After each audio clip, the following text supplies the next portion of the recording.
KN Nehru அவர்களாக இருக்கட்டும், 10 ரூபாய் அமைச்சர் செந்தில் பாலாஜியாக இருக்கட்டும், யாராக இருந்தாலும் கூட தமிழகத்தில் கொள்ளையடிப்பதற்காகவே ஒரு கூட்டம்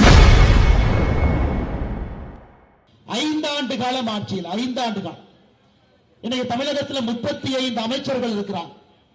14 அமைச்சர்கள் மீது ஏதோ ஒரு ஊழல் வழக்கு நீதிமன்றத்தில் நடந்து கொண்டிருக்கிறது. KN நேரு அவர்களாக இருக்கட்டும், 10 ரூபாய் அமைச்சர் செந்தில் பாலாஜியாக இருக்கட்டும், யாராக இருந்தாலும் கூட தமிழகத்தில் கொள்ளையடிப்பதற்காகவே ஒரு கூட்டம் 5 ஆண்டுகளாக மக்களை கசங்கி பிழித்து விட்டார். கசக்கிட்டாங்க. மக்களுக்கு வேண்டாம். என்னதான் கவர்ச்சிகரமான திட்டங்களை அறிவித்தாலும் முதலமைச்சர் ஐயா ஸ்டாலின் அவர்கள் திடீர்னு திமுக காரங்களுக்குள்ள ஒரு சந்தோஷம்.